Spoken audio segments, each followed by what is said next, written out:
Are we live? Oh, we live? No. Okay. So before everyone's wondering why is SpongeBob on the screen, I'll explain. Um, Hold on, let's do an audio test because if we don't do an audio test, we're gonna have like a major problem. So let me just check. Go on YouTube, go on the thing. Am I not streaming? What? I got 160 again. All right, I'm back up to 160 subscribers. Don't know. Sorry, guys. It takes me a second. You all know if you've watched. Uh, so, all right, hold on. I'm not streaming? The What? whole restaurant. Hold Oh, a couple of rich entrepreneurs and their dates. on, let's see if that went through. If it did, hold on. To Let rent me out see the if this whole everything will restaurant. go through. This is a test video.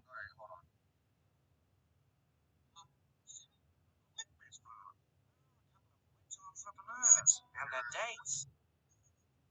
Let's see if that went through. If it did, hold on. Let me see if this everything will go through. Okay, we're good. Okay, so you guys don't know who these guys are. This is called Our Thing. Sammy the Bull podcast.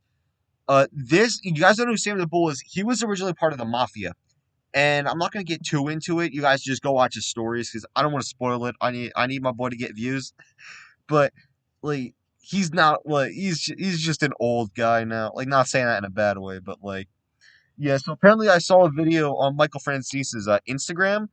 It's about him and um Sammy having a peaceful discussion. They're not having a peaceful discussion. They're like going at it. But if they're ever watching this video, I just want to say you guys are both my favorite. I've been like watching a bunch of your videos. I took a break because I'm a nerd. Like I need to watch video game videos. But no.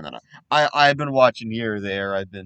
I got to get back up to speed. So we're gonna be watching Arthur the Tipping Point. I think this is about. I don't know. This is a premiere, so I don't. Is this the full thing? December 6th, 2020. Okay, so this is an old project, I think. Am I correct?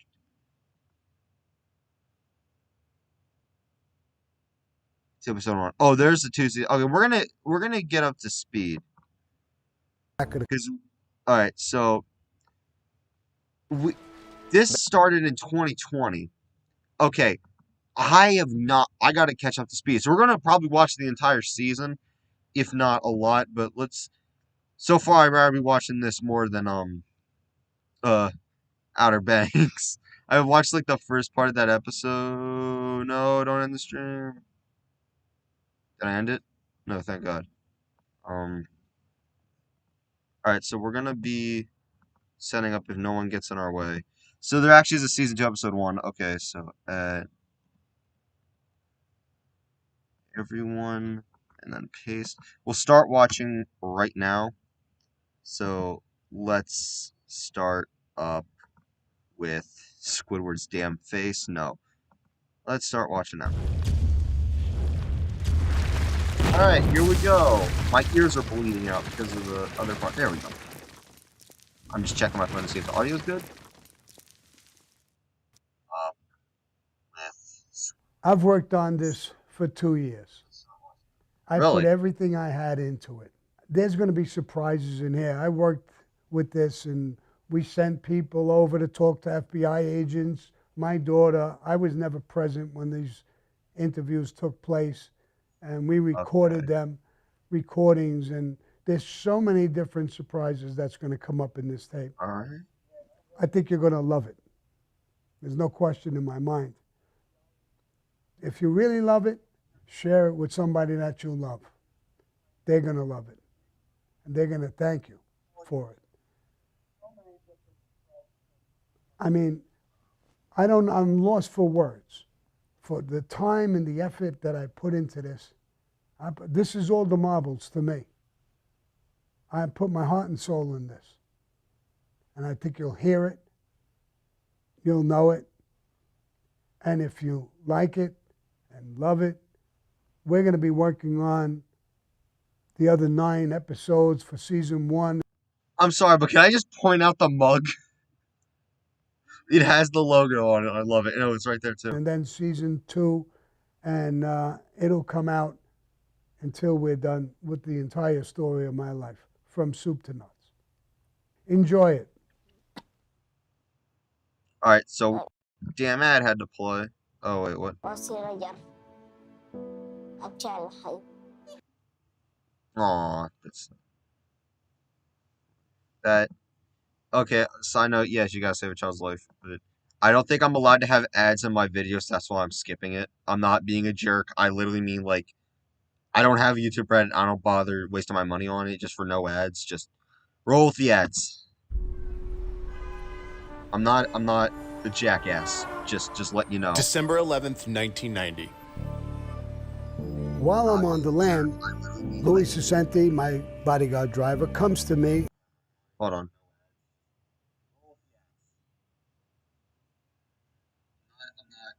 Okay, that's good. That's good. And says, John wants me to come in. He wants me to come in and meet him at the club in Little Italy. It was always FBI or news trucks or media. Didn't make sense that I was going to go there. But the boss is the boss. I went home that night, came in, me and my wife hugged.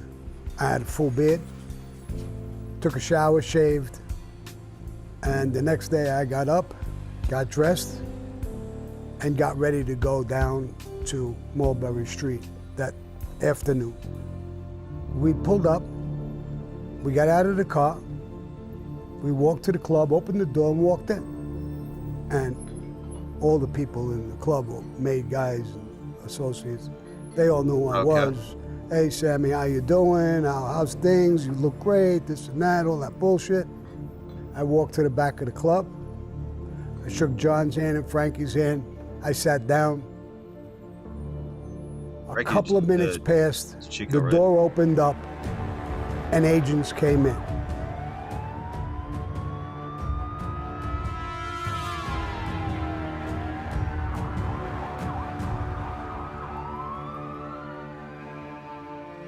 For many years, we have tolerated in America a syndicate of organized criminals whose power is now reaching unparalleled heights. Tonight, the Mafia, not a movie, the real thing. The personal suffering they cause to our society in human and fiscal terms, climate of lawlessness that its very existence fosters, has made this network of professional criminals a costly and tragic part of our history.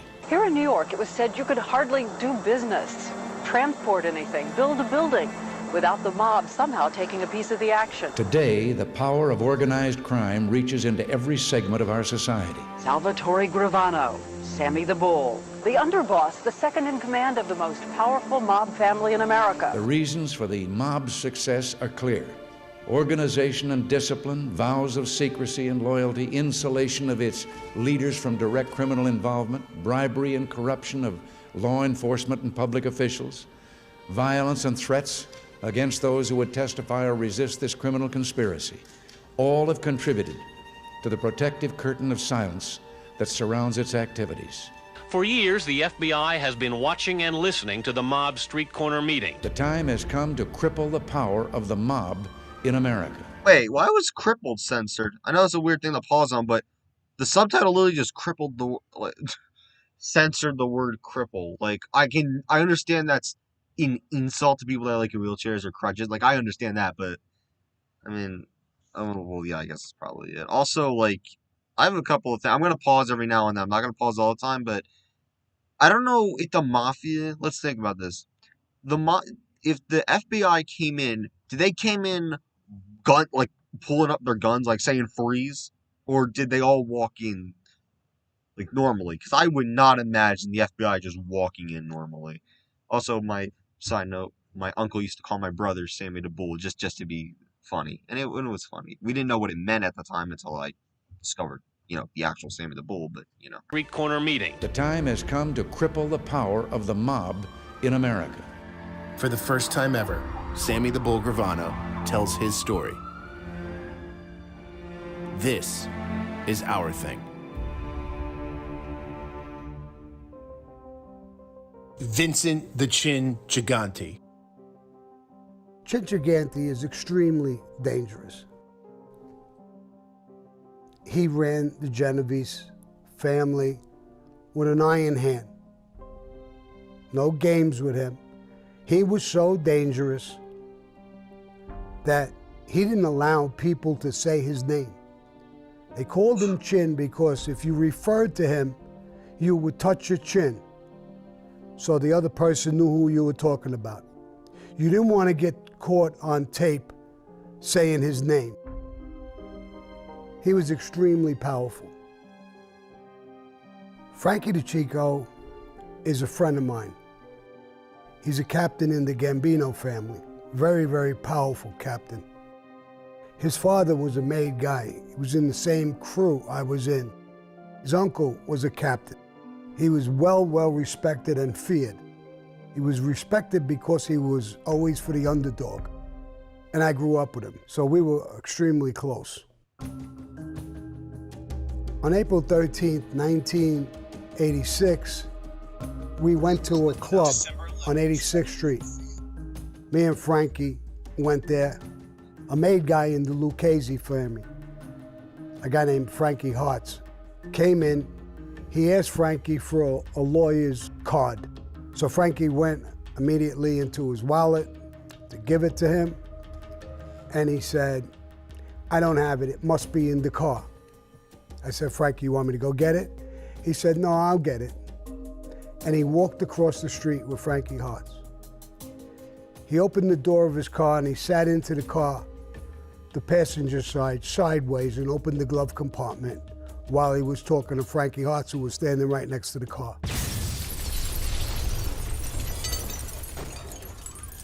The next thing, there was this huge explosion that rocked the whole neighborhood. Windows broke. I never even heard an explosion like that. I came out of the club, so did at least 20, 30 guys. I went to grab him to pull him away from the car. As I pulled him a little bit, one of his legs seemed to be detached. Same thing with one of his arms. When I went under him, there was no part of his body left. My hand went right through, almost to the outside part of his stomach. So my hand was actually in his body. And that started us thinking about, where could this have come from? Picking him up, a lifelong friend of mine, was sickening how I saw him dead. Yeah, that's sad. It's not like he was shot. It's not like things that we were used to. He was completely blown away. Literally. After months of thinking about this and investigating it, most of us came to the conclusion the only one who had the connections, the balls to do this would be Vincent the Chin Gigante. John Gotti called me to a private meeting, just me and him. And he said, I think you're right, Sammy. I believe it's Chin Gigante. It had to be. I said, you want me to kill the boss of the Genovese family now? Yes, take him I out. like the music. Actually, it was music to my ears. And I'll give you a reason why. With your friend. When I Killed your knelt best at friend. Frankie's funeral, I knelt at his coffin and I whispered to him, Frankie, I'll never let this go. I will kill who did this. I will kill everyone who was involved. I will kill everybody who knew about it in advance. That's I was a true going to friend now right there. live up to my oath to him. This was extremely important to me. I left the meeting and I started to assemble people that I would use. I kept this very low key, but I designed who would stay on one corner with a gun, who would drive a crash car, who would drive a backup car. And a van would come, pull up to his club, the door would open, and someone would come out and kill Chin and whoever the fuck he was with that Uzi machine gun. Machine gun? A minigun or machine? I need to look this up. One of my guys said, Sammy, who'll be the shooter? Hold on, I want to see. I forgot what a machine gun looks like. I'm sorry. I'm literally sorry. I need to. We're just gonna pause every now and then. We're not gonna. This is not like a complete like. Oh, I'm gonna be silent the entire time. Because you're not gonna get my reactions.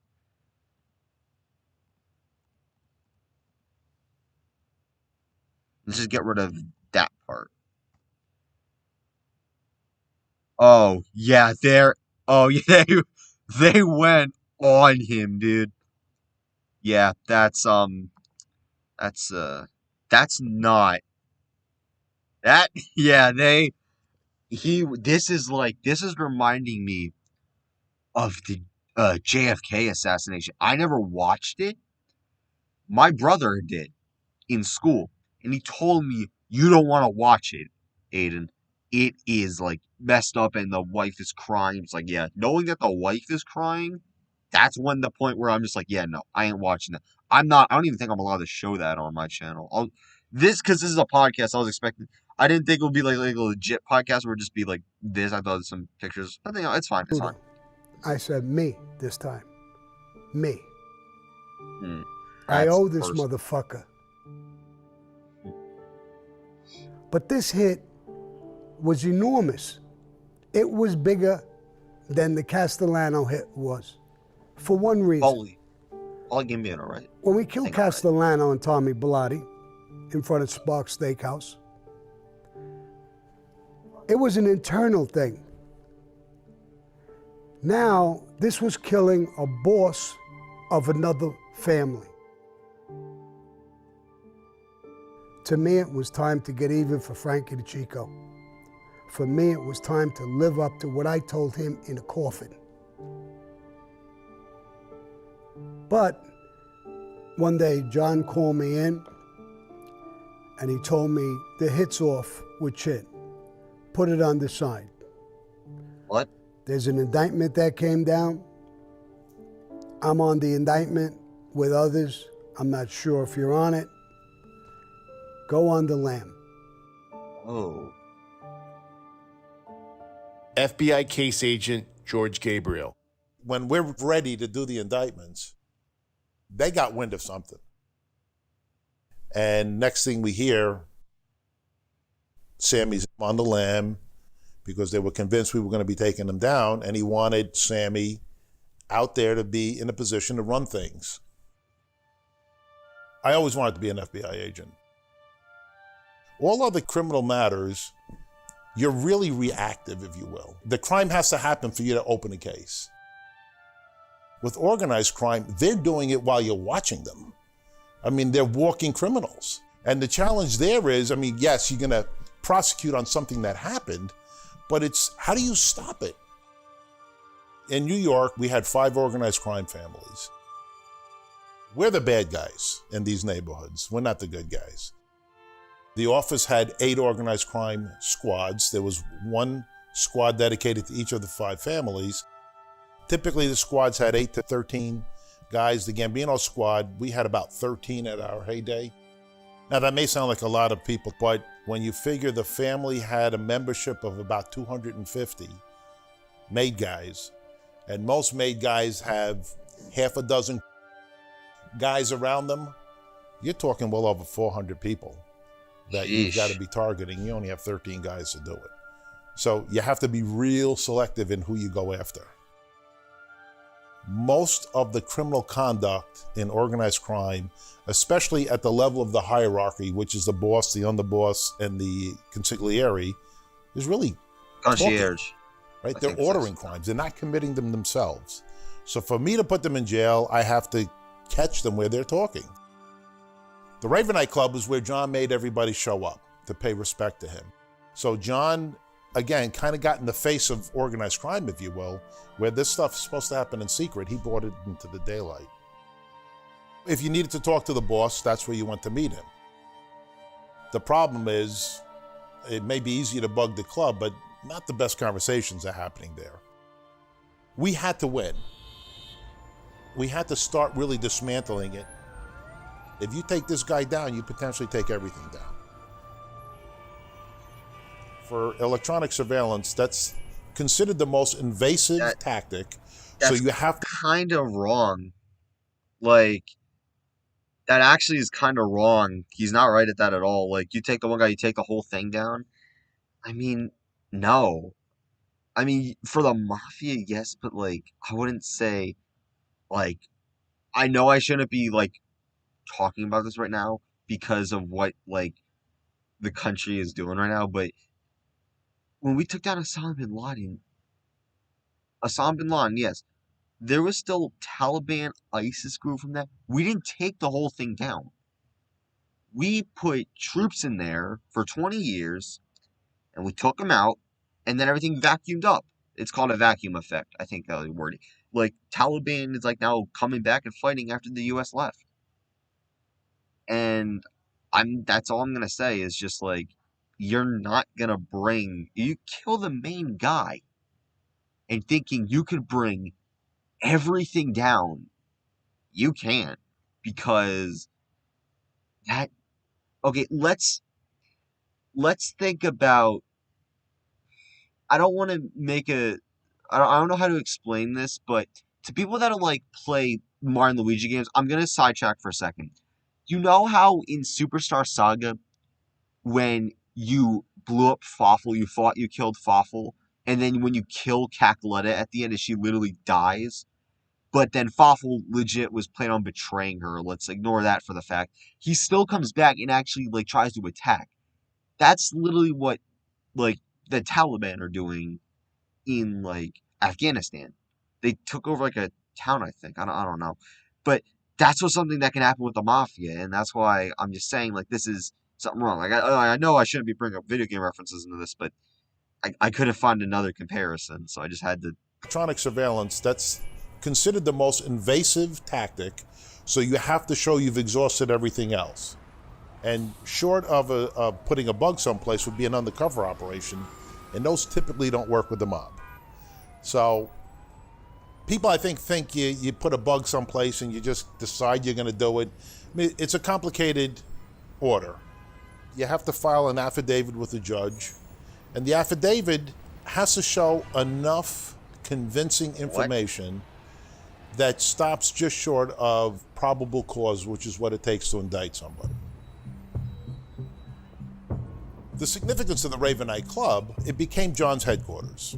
The focus of that investigation was to find the right spots to put the bugs to get the best conversations. Having those really good criminal conversations at the highest level. So we tried the Ravenite, we tried the Bergen Hunt and Fish Club. For a while, we heard he had an office in Midtown in a garment center building. We tried putting bugs in there. He was going to all these places, but the better conversations weren't happening. The audibility, which is always a problem, was terrible. Overall, I was bugging him for about 60 months at different locations, trying to find the right place. We started noticing John's voice disappearing in the club, and he wasn't coming outside because we had surveillance on the outside. We heard there was an internal door, that he was just stepping out into the back in a hallway there. So we actually bugged the hallway for a while. And we got a couple of more conversations. Then all of a sudden we'd hear footsteps going upstairs and the voices would disappear again. And we learned that he was going to an apartment. Years ago, there was a guy by the name of Mike Sorelli, was a Gambino guy. I think he owned the building. And he was the caretaker of the club, which was another way they could kind of protect it and secure it. Well, he passed, but his wife still had an apartment upstairs. And his nephew, Norman DuPont, was the current caretaker of the club. And John arranged that when he wanted to have a really secret conversation, he'd go up and tell his aunt, go get a cup of coffee someplace. She'd clear out and they'd get access to the apartment. So we learned about that. We were able to kind of verify it for an affidavit. It just took months to be able to get in there because it wasn't an easy place to go in.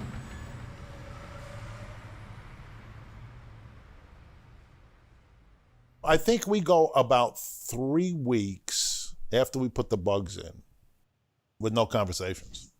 We don't hear anything. And November 29th, I get a call, I'm at home, and all I hear is they're up in the apartment and the audibility is good. I literally couldn't wait to get in the office the next day to listen to the tapes. I think that I kept calling back to the plant being a pain in the ass. And, yeah, we're getting tidbits. They're talking about killing and, this and that. And I'm like, you got to be kidding me. So, get in the next day to listen to it. And, hey, the clarity was fantastic. And I'm listening to this, and I was convinced he's done. We got 5 conversations. The last one was in May of 90. The first one was November of 89. We only got 5 conversations in that time span. Really? But what shocked me even more was the first conversation, and we're talking almost 5 years after they killed Paul, 4 years after this, why they killed Paul Castellano. I mean, John's on almost an hour diatribe about why Paul Castellano got whacked. Without saying Paul's name, but it was clear who they were talking about.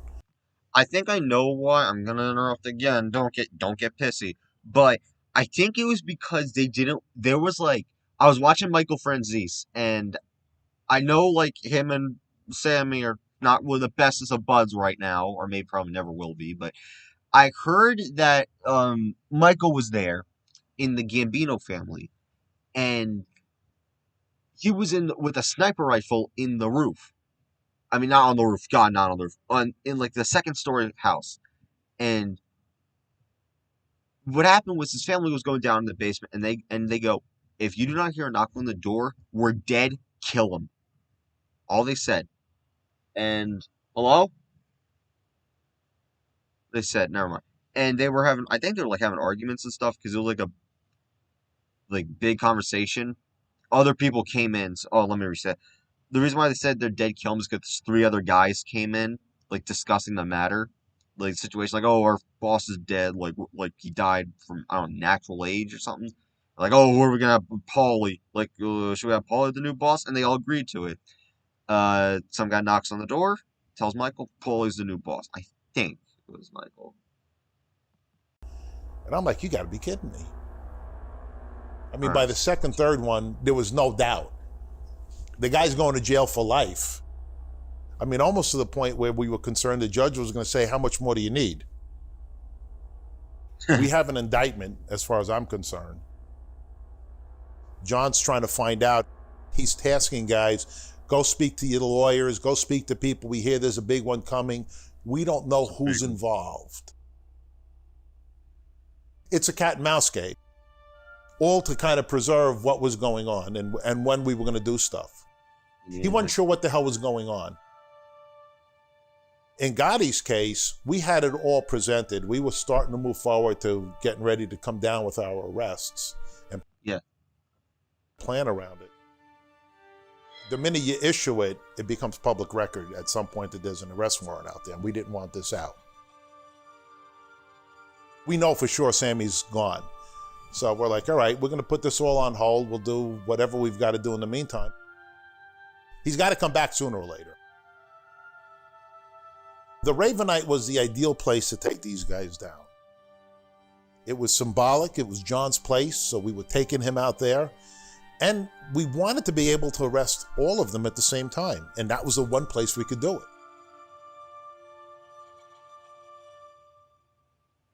December 10th, 1990. While I'm on the lam, Louis Sucenti, my bodyguard driver, comes to me and says, John wants me to come in.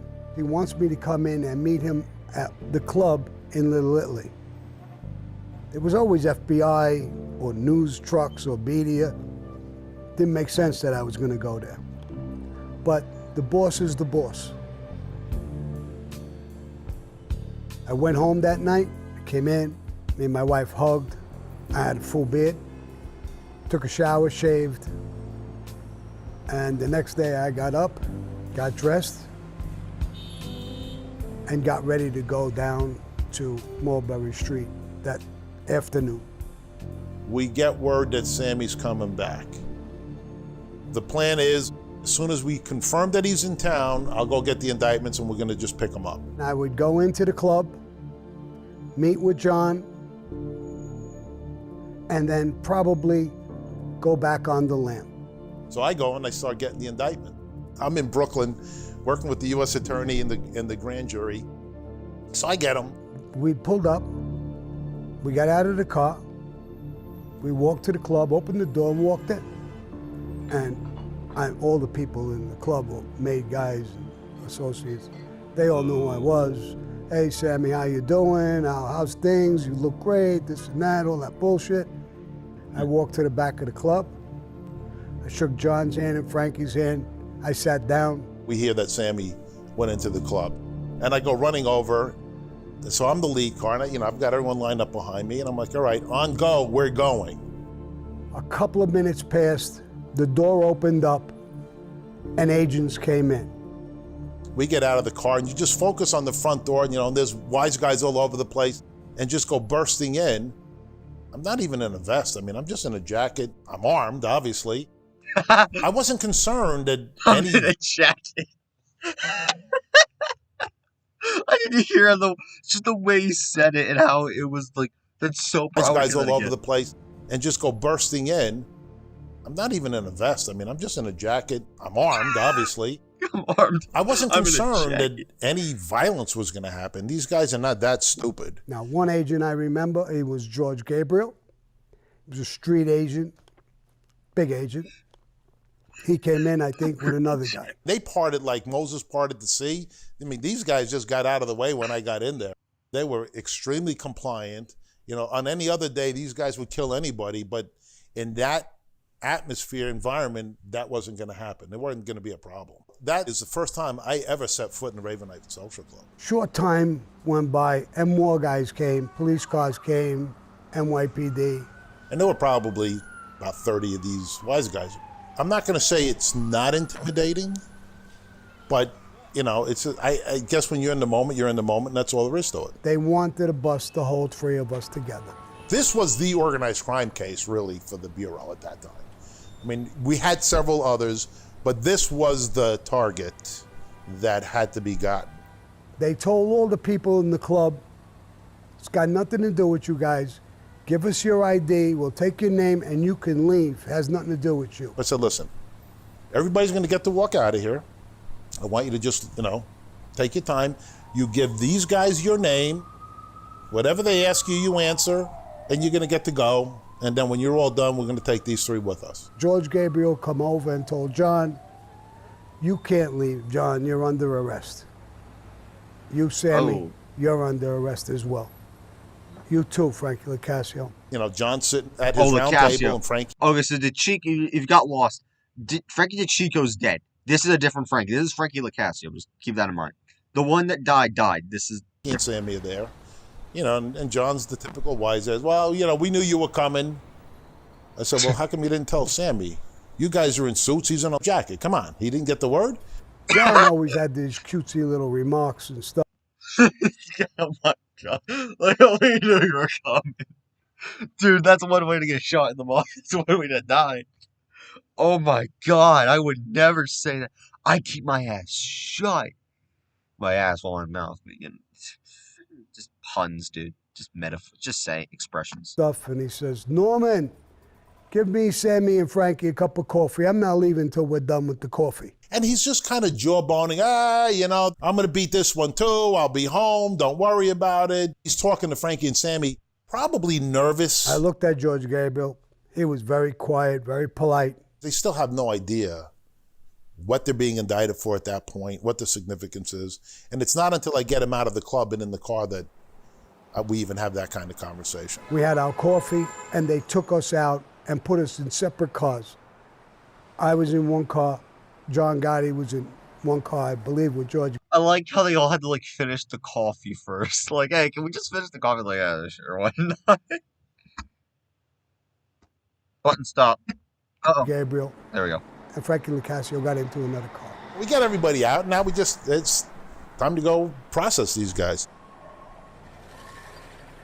Well, there was 2 FBI agents that were assigned to me. They even had their own office in Staten Island that dealt with just me. Really? They were the guys, Frank and Maddie. Actually, they called them the twins because you saw one, you always saw the other one. They used to watch me all the time. I got to know them over the years of being watched. They cuffed me, and they took me in their car. When we bring these guys out of the club after the arrests, John's going with me, and I had a detective that was in my car and my partner. So we put John in the back. Frank Lacasio goes with Billy Noon and Walter Tacano. Sammy goes with Maddie and Frank. So we got in the car, and I believe it was Frank Spiro, the agent, told me, he said, Sammy, there's no need for us to cuff you. Then he asked me, he said, do you have money on you? I says, yeah, I do. I have a couple of thousand, 3,000-4,000. Got jewelry? Yeah, I got a pinky ring and a watch. Why? He said, you're not coming out. When they arrest you, you're going to be staying there. FBI Special Agent Frank Spiro. We told Sammy, they're going to take all your personal items off you when you get there. So if you want, you can give it to us. We'll make sure we give it to Debbie tomorrow. So he says, I appreciate that, Bo. That's how much they were following us. He's calling my wife like he knew her 100 years. Deb, he's calling her. Deb. I said, all right. Oh, no. So I gave him the money, less $50. I kept it in my pocket because you got to roll in with something. The MCC is a mile away from where the Ravenite was, so it's not a particularly long ride. And John is instantly jawboning. Well, you know, I'm going to be out. This case is nothing, and this and that. Nobody wants to put me in jail. Your mother's probably rooting for me. I said, well, you don't know my mother. I mean, she's a Greek immigrant. She doesn't like you. I said, but I tell you what, you know, you really talked a little too much in Mrs. Sorelli's apartment. Oh. And that shut him up for a second. Because that's when he learned that's where this case was coming from. God fucked. As we got close hard to MCC in New York, there was news media. There's a lot more cops, more agents. And they said, Sammy, turn around, we got to cuff you again. We're taking you out. The news media's here. We can't just walk you out. All right. I turned around. They put the cuffs back on me, and I got out. Detectives and FBI were all around us, and they escorted us into the MCC, into the prison. They checked us in, and they take, do you have jewelry, do you have money? They did it with John. He had 4,000 or 5,000 on him. They did the same thing with Frankie Lacasio. And then they did it with me. I said, I don't have no jewelry on me. And I took out my money, which was $50. John looked at me and said, that's all you got on you is $50? I wasn't about to tell him I gave it to the agents. So I said, yeah, that's all I got. So I said, Sammy, remind me, when we beat this case, I got to give you a raise. The guards laughed, the FBI agents laughed. John always had the way about him with cutesy little remarks and things, and it was cute. John was able to see. You got to have that guy that always says really cute remarks. Okay, me. Yay. No, okay, seriously though. You always got to have that guy that is just like, you can't have the guy that's always, you got to have the guy that is somewhat cheerful. Like, I'm cheerful at times. Like, hey, I'm happy, yay. Like, you got to have that guy. Because you don't have that guy, like, just say something bad happens to, like, your group of friends, like, one of them leaves, one of them gets sent to prison. You got to have that one guy that makes you be like, he'll be all right, he'll be out, he'll be okay. Just because he's in the hospital. You got to have that one guy. Because if you don't, then, boy, your team is going to crash. Like, how much Sammy had on him, right, Matty? Yeah. Bread and butter. FBI Special... To see how much Sammy had on him, right, Matty? Yeah. FBI Special Agent Matthew Corco. He made a comment. He said, Sammy, you got to give you a raise. Yeah. But everything was nonchalant. John was like Collins on a cloud. He was like, oh, all right. You know, he had beaten so many raps. John had beaten so many raps. He figured this is just another rap. We'll be out of there in no time. But this time he was wrong. We had the goods. Me and him were super tight. We were attached at the hip. I loved the guy. At this point, we were still close. John was smart in picking Sammy because Sammy not only had respect from especially the Brooklyn factions of the Gambino family, but he had great interaction and respect with the other families. He was close to Vicamuso and Gaspipe, who were the Lucchese guys. He had good ins with the Genovese guys and the Colombos. Except for Chin. So there's always disputes between these guys. So you have that ambassador view. I did it wrong. Except for Chin. Well, who's got the access, the respect to go in and sit down at a beef. And I was like, except for Chin, I did it too late, so I might as well just like kill over him. I'm gonna like go in like a second because I need to get my phone. But kind of come out with a good result. That's value. I mean, you can't put a price on that. Sammy had that. John surrounded himself with killers, and Sammy. I mean, he was a known quantity. That was the intimidating thing about having to deal with a guy like that. This was a trigger puller. This was a guy who could order a hit, and carry it out. He wasn't one of the street guys that had to be told to go do something. He was a decision maker. Now, granted, you still have to put it on record and stuff, but bottom line was, he had the guy's ear. He could do what he thought he needed to do. It's still intimidating when you're going by these guys, because it's not lost on you who and what they are. Sammy, of all of them, oddly enough, I think I was more intimidated because I didn't know him well. Metropolitan Correctional Center. At the beginning, the relationship with John was good. I loved the guy. I didn't have no idea what this indictment was about. We're put on the 9th floor. That whole floor is locked down. Me and John are put in one cell together, and we're getting along perfectly. And the government says we want them held without bail. They're a threat to society. The judge, he points at me and he says, I know him. He's been before me in a tax evasion case, very serious case. I gave him bail and he was here on time every time. Show me how he's a threat to society. And the other guys too. The government was forced into a position of saying, okay, we'll make you listen to the tapes. That's basically the first time I hear about tapes. A day or 2 or 3 later, they postpone for the government to bring in the tapes. They bring in the tapes,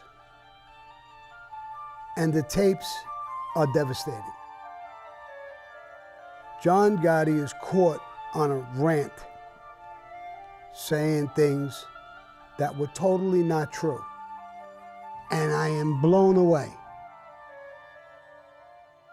Gotti, he is there talking about me, about killing this guy and that guy and taking over the union or taking over this business, and none of it's true. But when I heard this tape, I was devastated. Damn. He's betraying me behind my back. That's how I'm on this pinch. Oh my God. He knew at that court hearing, when I left, I was very defiant with him. I was completely devastated listening to this thing. So he knows I'm completely pissed. After that day, the judge holds us without bail. We go back in. Mine and John's relationship is extremely shaky now. There's a few more things that happened. My tipping point was John says, I got a way where I could beat this case. He tells me and Frankie, my guys are going to go over all the documents and tapes. We'll take care of that. You guys are not allowed to listen or read them. That's one of the conversations, and I said, John, I'm indicted on 2-3 murders, a couple of conspiracies to murder. I'm facing life without parole. I can't listen to a tape or read a transcript. I can't fight for my freedom. That's the way it's going to be. Oh my God. The boss is the boss. The boss must go free.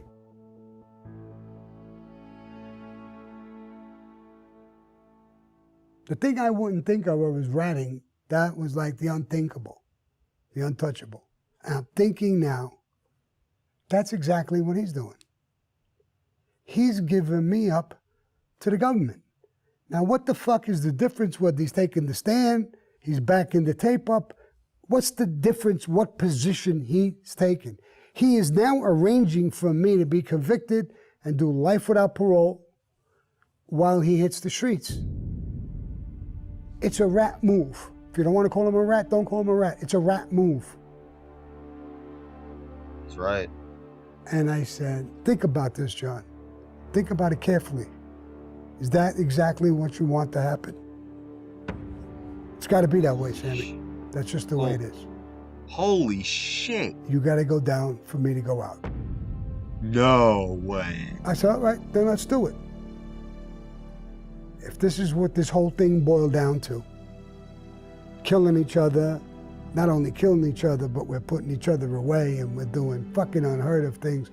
If this is Cosa Nostra, the Cosa Nostra I lived and killed and did everything under the sun for, without question, without hesitation, I quit. I quit Cosa Nostra, I quit him, and I got in touch with the FBI. November 1991. I was 20 years old at the time. I remember it as if it was yesterday. There's always some outside hope that somebody's going to flip. We didn't think John could ever do it. That ego was never going to let that happen. Of all the guys, Sammy might be of the mind. As much of a wise guy as he was, he also was a family guy, more so than these other guys. 11 months go by, and word gets sent to Maddie and Frank that Sammy might want to cooperate. Reaching out for the FBI was something I never imagined in my entire life that I would do. I knew at that point my life was over as Salvatore Sammy the Bull Gravano. I would be called a rat, a traitor, an informer. I would be called a million different names. My family would have to live through this horror, but I was done. I had to leave. So when I clearly decide to cooperate, I go into this room with my wife and my daughter. He came in, smiling, kissing me, hugging me. I said, I'm gonna tell you something that is gonna probably rock you. Something you would never expect from me. My daughter, what that? I got in touch with the government. I'm gonna cooperate. I'm gonna flip. I'm gonna get the fuck out of this case. I'm gonna get away from John. When I went up on the visit that time, it was different than every other time. My father had a different type of energy. And as soon as he sat down, I remember just feeling like a vibe from him. And I remember he just started off that he's gonna do something that goes against everything that he ever taught me to believe in, everything that he believes in. And I probably won't understand it at this time, but hopefully, someday I will. And then I just remember him looking at me and he said, I'm gonna cooperate with the government. And at that particular moment, I felt like he just stabbed me right in the heart. My daughter went hysterical, crying, and ran out the fucking gate. I was just in shock. It was like a surreal moment because I never expected those words to come out of him. And I remember crying because that's all I wanted to do. And he looked me in the eyes and said, someday you'll understand. I just couldn't. I was like, anything that he was saying to me at that moment was just, I wasn't really even hearing him. I was just building up the anger. It was fear, it was anger, it was hurt. And I honestly felt betrayed by a man that I've trusted my whole life. It's so hard to explain it. I don't even know where the fuck I was. It felt like everything was in slow motion. Wasn't me sitting there talking or watching my daughter. It felt like I was out of my body and I was somewhere else looking at it. And I was actually talking to myself. Sammy, why are you doing this? Why would you do this? That's what it felt like. It didn't feel real. It was so massive to me that I even questioned, maybe I should have just killed myself. Oh my God. It was the worst moments I ever had in my life. I had so many bad moments. People dying and all kinds of things. But this had to be amongst one of the worst moments I ever had in my life. I don't even want to talk about it because I'm getting emotional again right now. And I don't want to even talk about it. I don't remember words. No, I don't know. I don't know.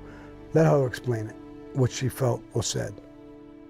But that's how I feel right now. I don't even want to talk about it. Once we take him out, there's no putting him back. This is life and death for him. We've got to talk. What do we think he's going to do? I mean, in my mind, this was the biggest threat to my case. My case was made. I didn't need a witness. These guys were all going to jail. Sammy Gravano can only hurt my case at that time in my mind, because he's somebody the defense attorneys can do all sorts of stuff with. You can't question a tape. Comes one day, my name is on a list. When the place is packed, they do this thing. They rotate prisoners. They call it Otisville Run. They put 10, 12 prisoners on a chain, and they bring them to Otisville Prison to relieve the pressure a little bit. You stay there maybe a month or two, and then you come back. They put me on this list. The logistics should be somewhat easy. You still got to keep it very quiet, because there's no doubt the minute the mob finds out this guy's cooperating, he's dead. So a night came where they tell me, you're on the Otisville Run. And at the end of the night, they cuff me. They put me on the chain. There's about 10 guys, 12 guys in front of me on this chain. Each guy is leg chained together. I'm in the back. When we get down on the elevator, we're on the main floor. They stop. Sammy was obviously deemed like the threat of threats. They were also concerned that this was a ploy for him to just escape from us. So now we're going into a series of conversations of logistically, where are we going to keep this guy? They wanted to just keep him in a prison cell, and I'm like, no, that's not going to work. They take my leg chain off of that chain gang. They let the chain gang keep going, and two guys come out from the side in suits. They're FBI agents. They take him out of his cell to bring him down. The whole MCC knows something's going on. And I think John knew within minutes that Sammy was out, and that can only mean that he's flipped. When they take me out the side door, this big steel door, it's raining. I could hear helicopters in the background. There's dozens and dozens and dozens of flashing lights, NYPD, everybody's got their lights on, FBI agents all over the place. And there's a woman, a female guard, and she looks at me and she says, "Oh, no, Sammy. Oh, God, it's not you." It literally broke my heart. She obviously had tremendous respect for me, and it must have broke her heart to see that I was going out with agents. Although his family was probably foremost in it, he understood from the dealings with John in the MCC while they were listening to the tapes, he saw betrayal. The one tape that puts the murders on Sammy's not in the conversation. It's John and Frankie, and it's John railing about Sammy. I got in the car, and like a big motorcade, everything moved with me. All these cars, vehicles, trucks, helicopters, everything moved with me. Word we get back once we take Sammy out is John knew within minutes. And what we heard, again, because we're not there to witness any of it, is he lost himself. I mean, he couldn't believe it on some respect. I think more, though, was he understood he was never seen the light of day. A guy like John, he's not a lawyer. He thinks he could beat everything. Sammy turning on him, and he was the guy who put Sam in these positions. That just crushed him. We go to a plane. The plane flies down to Virginia. I asked them where I'm going, and they told me Quantico. And I'm going in this building, and I thought to myself, John Gotti, if anybody would break me, it was you. My love, my trust, everything I had in you. You're responsible for this. When I walk into Quantico, I know my life is over, but this is how it begins. You just listened to episode 1 of Our Thing. The next episode will be released with audio and video the first part of 2021. Okay. For more information, visit SammyTheBull.com. So that was it. Wow. We'll watch episode 2, but I am just speechless, man. John just really just turned, like, here's the thing. John ruined himself because he wasn't thinking too clearly. The thing is what I'm saying is, he set himself up.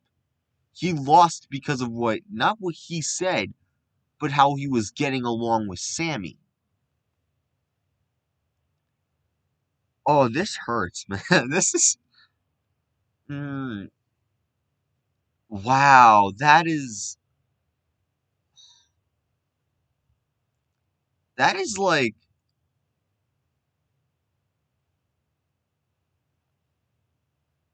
I have no words, but we're gonna go watch the second part now because... Oh, wow, there's actual people that are... Alright, Discord, no one joined.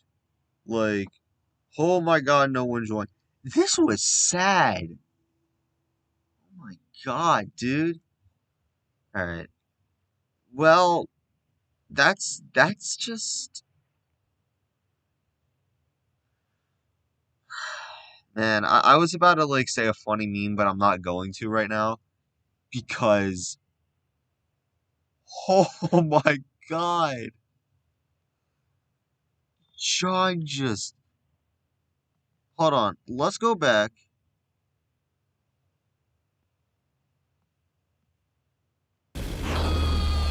Hate these damn ads. But... That's heartbreaking, man. Tells his... Okay, this one has video, so... Alright, let's just watch part 2. Let's get out. It's only 26 minutes. We just watched like 45. Let's just... New York, 1970. Wait, is this the right one?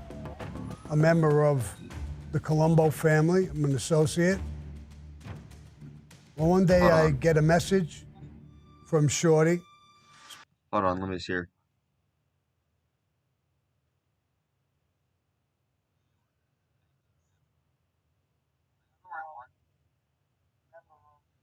Alright, well, my video is a bit too quiet, but I don't care.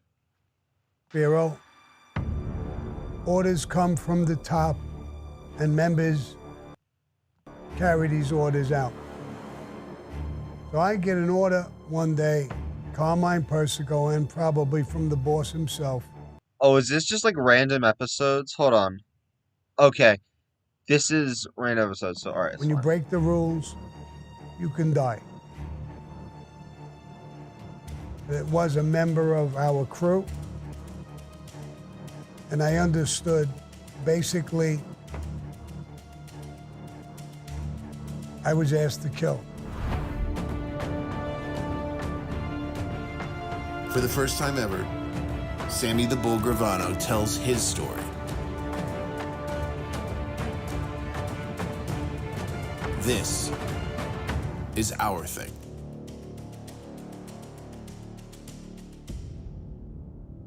First hit. All right.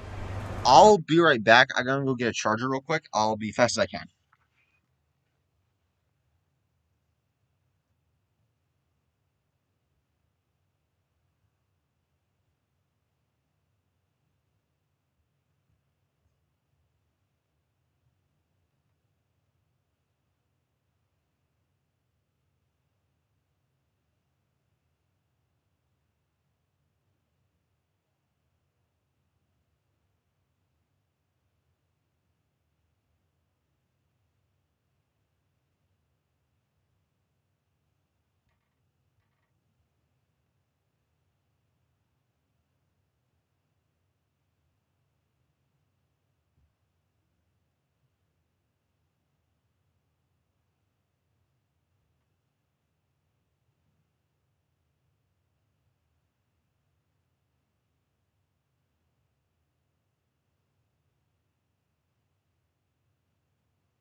All right. Who's in Discord call? Anybody?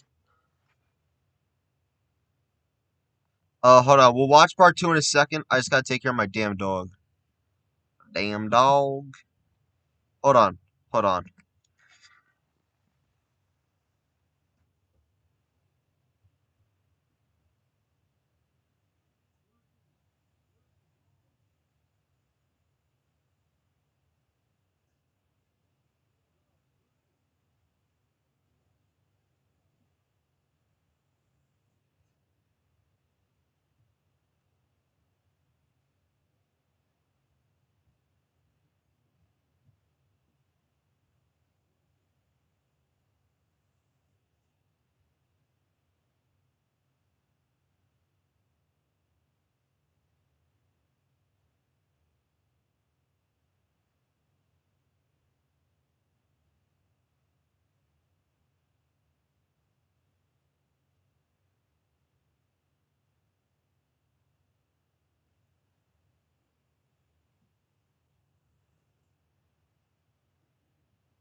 All right, hold on. All right, here we go. Sorry, taking a while. The Rampers in Bensonhurst, Brooklyn, 1959. When I was young, early in my life, 13, 14 years old maybe, I'm in a gang. There was different gangs in those days everywhere. Black gangs, Puerto Rican gangs, you name it. A friend of mine called me not too long ago and was talking about it. He said, Samuel, you remember when we went in and we were taking the initiation? You would get beatings, slapped, you fucking bitch, punched, kicked. I mean, sometimes real good beatings. Your mouth was fucking swolled up. And the answer was all the time, we're gonna toughen you up. And we were doing things that wasn't just normal to everyday gangs. We were already carrying guns, armed robberies, burglaries. We were a little more dangerous than the everyday gang. There's a lot of people who belong to gangs, not like this gang. This gang was a brutal fucking gang. When you joined this gang, you felt brutalized. It prepared you for different things. New York, 1970. Joe Colucci. Joe Colucci was a bricklayer. He was in the crew with us. He was a hunter, a tough guy, so I really liked him. But what he did, what he was plotting is unthinkable. And he came out with this weird plan on what to do, and it backfired on him. Joe Colucci plotted to kill Shorty Spiro and myself. He went to another crew member for help, a guy named Frankie. Frankie listened to his request and went to Shorty and told him what he was asked to do. That's how this whole thing started. They went right up to the top. The order came down to kill him. I wasn't really sure in my head if I was being goaded into this. I didn't understand why he would want to kill me. And I was asked, who do you want to help you once I agreed to do the hit? I wanted Frankie on the hit. I wanted to hear it from him, what happened, what he heard, why he didn't tell me, why he went to Shorty Spiro and not me. I also wanted Tommy Spiro. They agreed to that, and we started plotting to kill Joe Colucci. Where would we kill him? How would we kill him? Frankie went back and told him that he would help him with his plot, his plan to kill me and Shorty. Frankie went back and told him that he would help him with his plot, his plan to kill me and Shorty. All the information was coming to us. It was my first hit. I was a little green. I didn't know exactly what to do.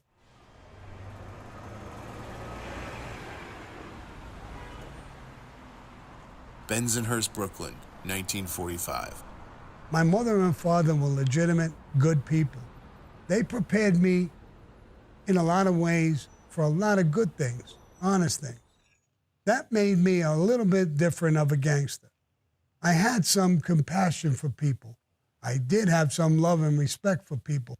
Maybe people won't agree, but I was a different type of gangster. I had no one in the mafia. No uncles, aunts, cousins, sisters, brothers, nobody in the mafia. To excel in the mafia without brothers, fathers, uncles, or somebody is extremely difficult. I excelled in the mafia from all my other training, my family, learning respect, learning honor, learning something different, and the gang structure. So when I got into the mafia, I believe I excelled because of all that back history. Hey, Philly. There's 60,000 plus job Oh openings. my god, ads. Hold on, I'll be right back. I just gotta plug my phone in.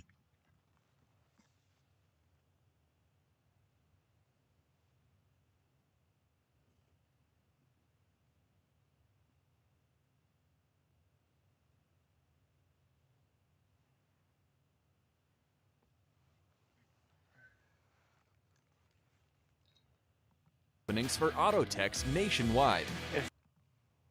My father's name was Gerlando in Italian, but everybody called him Jerry over here. Jerry. My mother was called Katie. So Jerry and Katie. Old check? Nobody? Huh.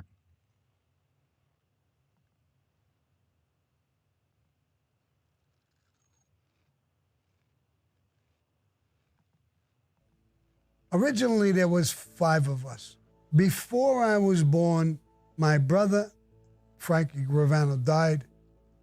One of my sisters was a twin. She died. I was left with 2 sisters. One of them was 9 years older than me. One of them was 5 years older than me. And I was like their little toy. They would hover around me and they almost like played house with me, took care of me. It was almost like having 3 mothers. My mother was a seamstress. My father was a painter. And they worked long, long hours. I got in trouble most of my life.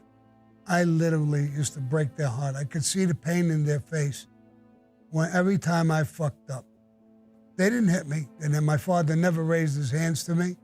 My mother would hit me with a broom and a stick and anything she could get her hands on. But my father never hit me. Obviously. They wanted the best for me and to be good. But I was a fuck up. I absolutely loved my parents. I adored them. I never told them I was in the life. I don't think they officially knew I was in the life. Because when I was younger, I was really tough with my hands. I had a lot of respect in the neighborhood. People wouldn't fuck with me. My father, I heard him telling my mother one time, he's just a bad kid. He's just that way. Some kids are born and raised that way. We didn't raise him that way, but that's in him.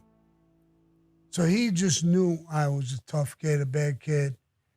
And I was well respected, feared probably at the same time. I remember going to church one time with my father on a Sunday, and we went down the block. On the corner, there was a bar. And almost like that movie, Goodfellas, there was guys dressed in suits and hanging out. Cop car parked there. They were talking to them. Right in front of the cops, they're shooting dice, and they're the heavyweights. Everybody looked up to these people in the neighborhood. So my father told me when I asked him, who are they, Dad? He said, they're bad guys. They don't work. They're not like us. But they're our bad guys. Respect them all the time. Never tell on them. Never go against them. They help us when we're in trouble. Back then, when they came from Sicily especially, they didn't trust the government. They didn't trust police. They didn't trust. They had those people they would run to. My father had problems and ran to them a few times. He had Gumbatas that he knew from Sicily, and they came over. They were made guys. My father had nothing to do with the life. But if he had a problem, he couldn't go to them. So they, to me, were like gods. The way they walked around, they had beautiful women, beautiful cars, beautiful clothes, diamond pinky rings. And they were looked up to by just about everybody. Our commitment to you is delivering the world. Kidding me, dude.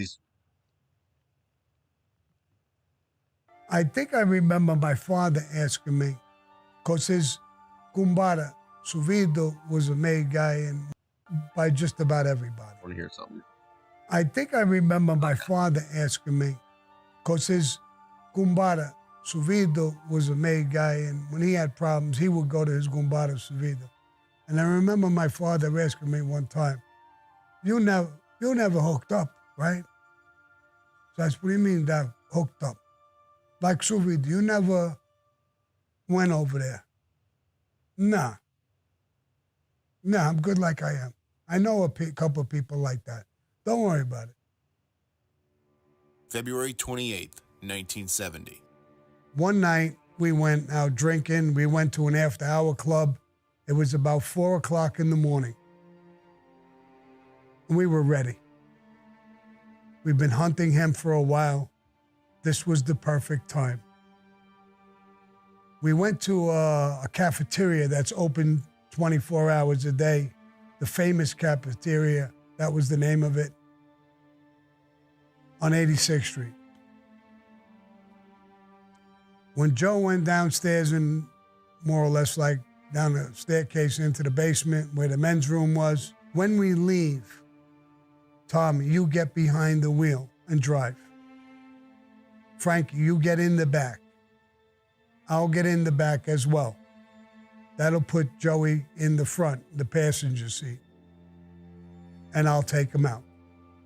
Part of the life, there's a code, a strong code. When it comes from the top, they tell you to do something. And you have to do it. That's part of the code of the mafia. If you refuse, you can be killed. In most cases, you will be. There's no, I don't feel like it, I don't want to do it. And in this code, this is all to protect Cosa Nostra. I never woke up in the morning and said I want to kill somebody or thought about killing somebody. I never killed a woman or a child. It was all part of the life. That's the code. You must listen to the boss. There's no questions about it. There's no arguing. There's no talking about it. You could put a position in to try to save the person who's going to get killed. And they'll listen to you. Hopefully. But if they take a position that you presented your case, now go kill them. That's it. There's no more discussion about it. The only discussion is, I have to hunt and kill this person. And I'm not talking strictly about myself. That's the life for everybody who's in the life. Now, at that time, I was an associate. Once you become made, then it's written in granite. As I went on with the life, I've learned that the hardest part of doing a hit is putting it together. The planning, the plotting, deception. Pulling the trigger is the easy part. You're told to sit here and pull the trigger, you pull the trigger. But it's pulling it off, the deception of it, and not getting caught. That's the hard part. Now, they'll use friends, people who are close to you. People will ask why. Because it makes the hit easier. You got the guy in your grasp most of the time. You hang out with him. So you're going out drinking with him. You're going to the club with him. You're always around him. So you're going to be given the contract, not somebody he doesn't know coming from left field. Then the hit becomes harder to pull off. So that's the way the mafia functions. That makes sense. The only justification you get for this is that we all know the rules. So when you're going to get killed, as much as I like you or love you, you broke the rules, bro. I'm going to get the same thing if I break the rules. The plan went pretty solid. Joey came back. We were ready to go. We were drinking. He was a little drunk, I think. But he was still on guard. He was a hunter as well. When we got to the car, Tommy got in to drive the car. When Frankie was going to get in to sit behind Tommy, Joey told him, hold up, Frankie. Sammy, you get in the car and sit behind Tommy.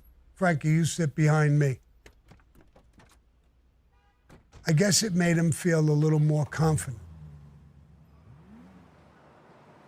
The car took off. The windows were rolled up. We were driving down the street. There was a Beatles song. I believe it was Let It Be. Tommy had it blasting loud, like as if to cover a noise or something. I went in my waistband and pulled out a .38. I put the gun to the back of his head, and I pulled the trigger. Nothing seemed to happen. It shocked me. Why didn't anything happen? Was something wrong with the gun? I was confused. The sound of the gun was enormous, with the window shut. It sounded like a cannon went off. The smell of the gunpowder, I still till today could smell it. I pulled the trigger again. He started to slide over towards the driver, down and to the side. Ruining the that, holy shit, dude. I have no words. The highway. And I told him where to go. It was an area a little bit. And I told him, go to the highway, driver, down and to the side. I told Tommy, go to the highway. And I told him where to go. It was an area a little bit out of Brooklyn, Bensonhurst. There were fancy homes with lawns, and it was quiet, well-to-do neighborhood. I told him to get off the highway over there and go into the side streets. Like I said, it was 4 o'clock in the morning. Maybe it was 4:10 now. I saw a block, tree-lined, quiet. I told him, pull over. He pulled over in front of a house. It was a 2-door car. It was my car. I told Tommy, open the door and push him out. He was completely shooken up, nervous. Sammy, he's dead. I know he's fucking dead. Instead of arguing, I told Frankie, open up the window. It wasn't even electric windows. It was rolling down the window. Like old school.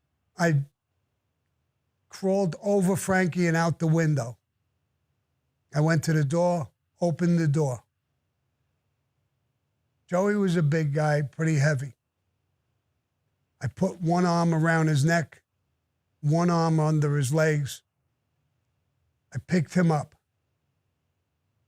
It felt like he weighed 1,000 pounds. Dead weight feels different. I took him out of the car and put him in front of the house on the grass. And I got back into the car. My hand on the seat slid. There was a puddle of blood. My hand, my clothes were full of blood now. I told him, hold up. I rolled the window down, pointed the gun out the window, and I shot him 3 more times. Jesus, dude. And I why? told Tommy, go forward, don't speed, don't go through lights, and let's go back to the neighborhood. We'll stop by the ocean, I'll get rid of the gun, and then we'll clean the car. We did that. I didn't know back then that I was making a mistake. You can't clean the blood completely out of a car. I should have just burnt it. but it was my first hit. I didn't know exactly what I was doing. Well, we got rid of the gun. We came back. We cleaned up the car. And then we went up into an apartment where Tommy and his brother Matty and his family lived.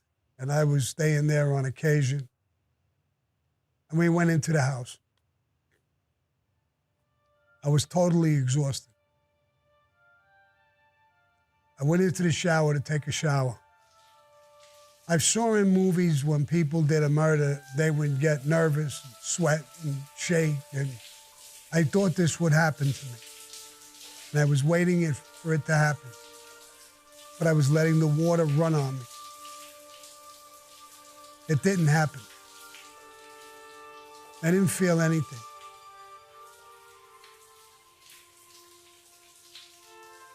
I came out of the shower and went into the bedroom and got into bed. I fell asleep in a matter of seconds. I slept like a baby the entire night. I got up in the morning and there was confusion in the apartment. People coming in, girls, guys. Oh my God, Joe Colucci was killed last night. It's in the newspapers. I remember getting up and one of the girls, the younger girls who used to hang with us, and I said, did they catch who did it? She says, I don't know. It just said that he was killed. I don't think so. We got dressed and we went down to the corner where we would hang out. Everybody was there, people talking, all kinds of stuff going on. Tommy wasn't there. He left to go meet his uncle, Shorty Spiro. I remember it was like everything went into slow motion. It was like I wasn't there. It like I was up further, looking at everybody, talking and listening to them. I started to think, why isn't this bothering me? Why don't I feel guilt, remorse? Why don't I feel anything? I did feel something. I felt I had power over life and death. My adrenaline was running like crazy.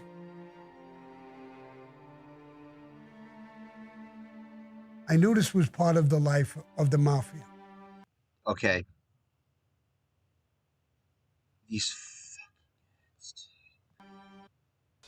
YouTube's gotta stop with the ads, like, holy crap. It's literally ruining the best parts. My concentration was broke when Tommy came back and said, Shorty's gonna pick us up. We gotta go downtown Brooklyn, where Carmine Persico, who was a captain directly below Joe Colombo.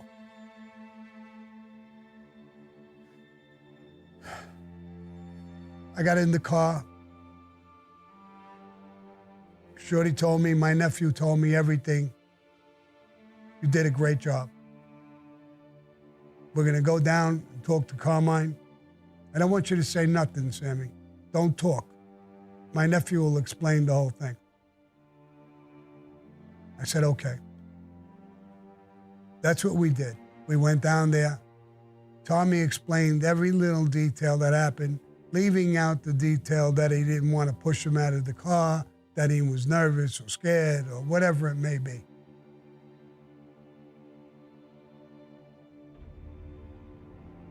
We came back to the neighborhood and we saw the family because we all knew each other. Telling them, don't worry about it, we'll get whoever did this, and faking it, and that kind of bothered me a little bit.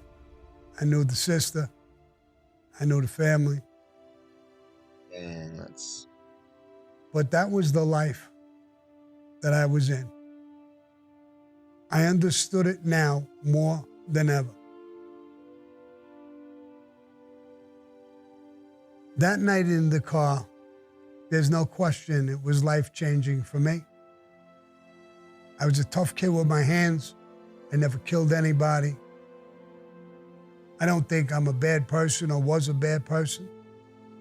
Like I said, I felt power over certain things. I felt now I belong to Cosa Nostra. At some point early in my life, I'm going to die, or I'm going to go to prison for the rest of my life. I knew it. Knowing those things, and being in the life, and starting to really understand the life more and more, I became ruthless. I became fearless. I thought I'm going to die anyway or go to prison. That's the life, and I'm in it. It's like being a soldier. You could train. When you go to Vietnam and fight, you say to yourself, I don't know if I'm ever coming home. There's other guys shooting at me. This is fucking for real. This isn't a game. This isn't a fist fight. This is a war. I'm in that war. Cosa Nostra became everything to me. It became my government, my country, my God. It became everything to me. Later, we went to the funeral. Oh my God. And again, I just didn't feel much. At first I thought, am I sick? Is this something wrong that I don't have feelings or I don't have things? I have tons of feelings for people in all different kinds of ways. But I felt maybe a piece of me died that night. I don't know. I really don't know. I know one thing. That night, I became a professional killer. All right, that's part 2, I think. Yep. That's part 2. We can throw in a part 3. I don't have anything to say about that. It's just, oh my God. You know, it's kind of like upsetting that, like, oh, you knew the family, and it's just, yeah, man. I mean, like, that's how people roll, man. Like, that's how they rolled when they were in the Cosa Nostra. You know, as much as I'm listen, I'm a type of guy that just wants, like, to have talks and, like, talk it out, but sometimes like that, I mean, what are you gonna do? I don't have any words, man. It's just, part 1 was such a travesty. Part 2 was just, oh my God. Let's watch the entire, if we could, we can watch, like, the entire series. Oh, Rogue One. Like, and I can't really blame him because, like, yeah, he was, the guy was planning to kill him first. Let's watch part 3. New York, 1968. I was still in the rampage. I wasn't hooked up with anyone, and my friend Tommy Spiro came to me and said that his uncle wanted to talk to me. I went and met Shorty Spiro. We shook hands. It was warm. He's an ex-fighter. His nose was smashed a little bit. Ugh. Looked like a tough guy reputation. And he told me, Sammy, let me tell you something. You got a hell of a reputation for a young guy. You're tough with your hands, a little too tough.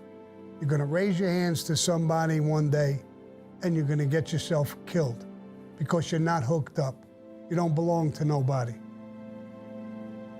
I wanna make you an offer to come with me. I'll tell you a few things. I'll never backstab.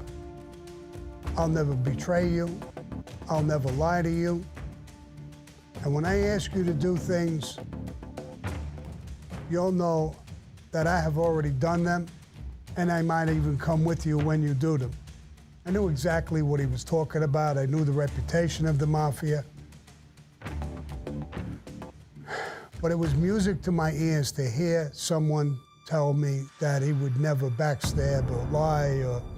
Then he told me, once you hook up with me, you'll belong to a family. and you'll have backing, full backing. And we'll school you and teach you. I like what I heard.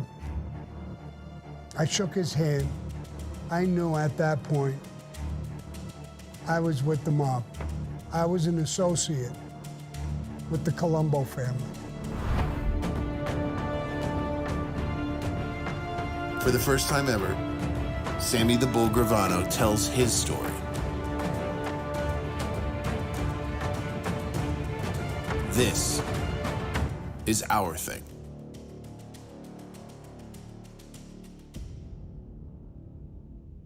All right. Bensonhurst, Brooklyn, 1959. When I was young, early in my life, I was dyslexic. I screwed up in school, something awful. I got in trouble a whole bunch of times. One time I got caught playing hooky with a bunch of my friends, and I went in, and there was truant officers and the principal, and he was fucking talking to the teachers and really bullshitting about us, but not about us, about me. He was talking about our families and greaseballs, and this is how they are, these people. I listened to it. The word greaseball didn't bother me. It's a racist remark against Italians. It didn't bother me. We used that word ourselves. It didn't affect me all that much. It bothered me that Okay, that might affect me now you just said. they were talking about my mother and father. And I got up and I told him, bro, I did this. I played hooky. They're my mother and father working hard every day. They're good people. I did Damn this. right. What do you want? Stay away from my mother and father. He said something to the teachers again. He like bypassed me and just said, see, I bet you $20 he killed the principal. And you know what? If he did, I don't have a single problem with how it. these fucking greaseballs are. And I cracked him a fucking shot with everything I had. And I broke his jaw. Oh. I got thrown out of that junior high school, Shallow Junior High School. I was left back twice in the 4th grade, the 7th grade. I want to hear that again. He cracked his skull. About freaking nice job. I broke his jaw. I said, see how these fucking greaseballs are? And I cracked him a fucking shot with everything I had. And I broke his jaw. I got thrown out of that junior high school, Shallow Junior High School. I was left back twice in the 4th grade, the 7th grade. I was already a total fuck up in school. They didn't know what that was, that it was a learning disability, not you were fucking stupid or fucking anything else. They didn't know how to deal with it back then. Bensonhurst, Brooklyn, 1969. Well, the early days, it was almost like Goodfellas. I started going into the houses. We lived together, ate together, hung out together. It was similar to the Rampers, but it was on a whole nother level. I could give you an example of one thing that happened. I was still friendly with my friends, and we decided to do a bank robbery. One of my friends told me about a guard comes out of an armored truck, goes in a back door, it was a big metal door, and he goes in and he gets money from the bank and he brings it out. He comes down a hallway and he brings it into the armored truck and they take off and whatever they do with it. And he had an inside guy who would leave the door unlocked, slightly open. So I could go into the bank in that hallway, not into the actual bank where the people were, but into that hallway, get the guy as he was coming out, and take him. I told my friends, and we all decided to do this. I told my friends to watch the door, keep it open, and watch my back. I'll go into the bank after he's gone for a couple of seconds, and I'll take him. And then I'll come out. You're not a dish. Freaking You're a man. Jake Ducey knockoff right here. Bars and body washes, you rub. We did that. I went in, I prepared myself the way the whole circular hallway. He couldn't see me until he made a little bit of a turn. I would pull out the gun and take the bag away from him. Everything was working perfect. I heard the click of the door, the inside door. The gun was out. I was pointing it in the direction. The only thing that went a little crazy was it wasn't one guard. There was 3 of them. As soon as they saw me, they froze. They put their hands towards their guns. My gun was already out, and I just yelled to them, "If you go for that gun, I'll kill you." They froze a little bit.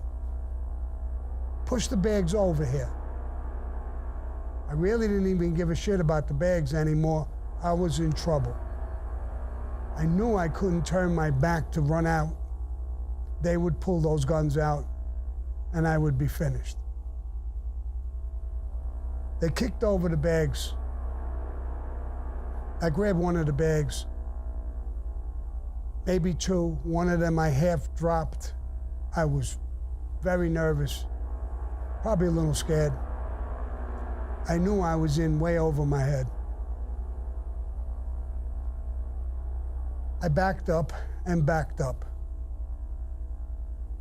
I told them to get down. They got down to their knee. Their hands were away from the gun. I could make my move. I made my move. I went through the outside door, slammed the door fucking shut. I saw as I was just about doing this that they were definitely going for the guns. I screamed to my friends, "Run, run, come on, I can't." I felt the pressure of the door. They were pushing, they were trying to push this metal door open. I had my foot against it.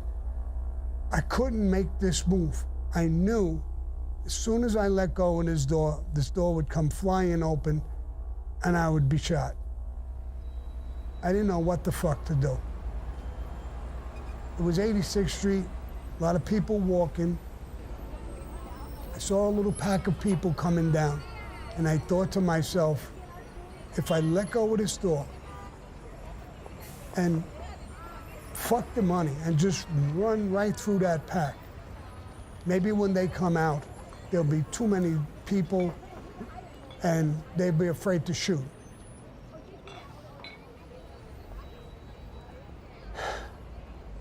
They're screaming to me, my friends, and I'm screaming to them. Just go. They're running, but they're looking back like they don't want to leave me. And finally, I make the move. I let go of the door. I run straight for the pack. I could hear the door opening. I run right through the pack of people. No shots. I run to the corner. I make a quick turn, and there's a guy there, and he yells to me. I don't know who the fuck this guy is. "Sammy, come in the house. Come on, I got you." Oh. I don't know what else to do, but listen to him. Knew my name, and he's doing something, not trying to stop me. And I run into this 2, 3, 4 family home. We run up the stairs, and he tells me, "Give me the gun. I'll put it away." I'm so confused. I'm thinking, trying to think, my way out of this situation. I decided not to give him the gun. I don't know who the fuck this guy is. I don't know what the fuck is going on. I'm not going to give him the gun. I don't give him the gun, and he tells me, I'll go down and check what's going on. He mentions one of the guys. I don't remember who the fuck he mentioned, but he mentions one of them. I got you, bro. Don't worry about nothing. You could hide in my apartment. He leaves. A matter of minutes, he's back. I'm thinking about putting the gun and hiding it in his house. He says there's a lot of police. Not a big deal. I think it's half over.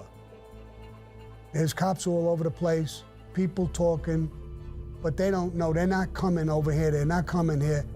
Leave me the gun and just walk out and go back to where you hang out. It's not too far from this bank. I could walk there. I decide to do that.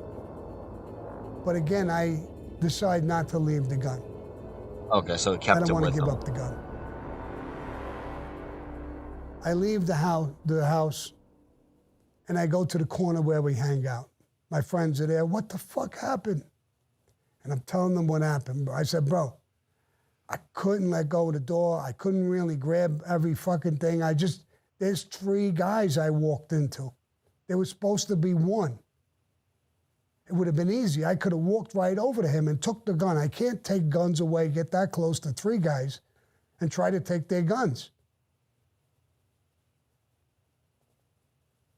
So it's over. A couple of days goes by, and I walk out of the luncheonette, me and Lenny the Mole. I get into a car. The car is surrounded with 10, 15 guys. Everybody screaming with guns pointing at us. Don't move, don't move. I think I'm about to be killed. But I'm not. They're cops. I'm arrested for bank robbery. The guard picked my picture out of a mug book. Shorty calls me when I get out.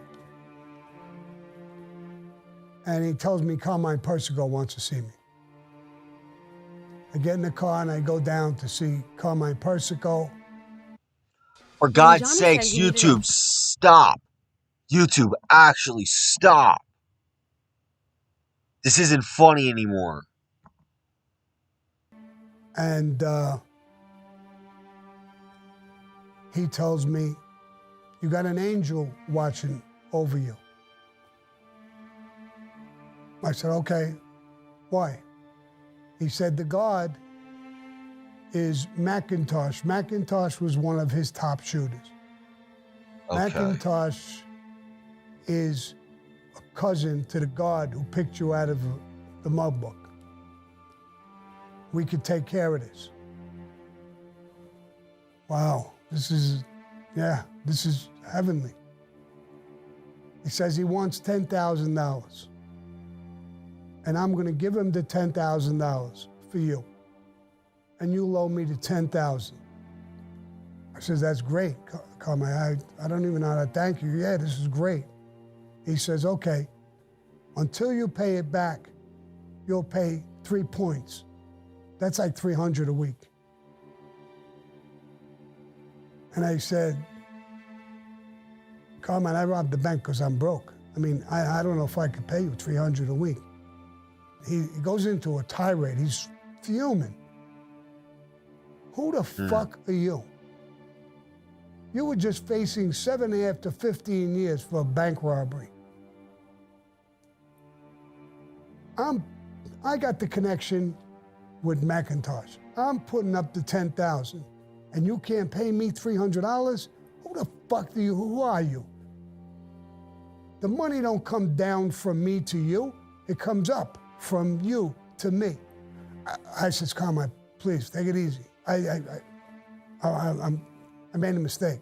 You're 1,000% right. I apologize. I didn't mean it in a way that I'm not going to pay. I meant it would be hard. But no, the money will be here every week. I apologize. I learned a good lesson.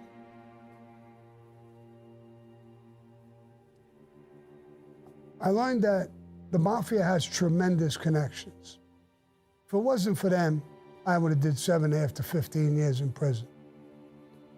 He not only knew the guy through Macintosh, he put up the money, got me a lawyer, and I'm complaining about paying juice.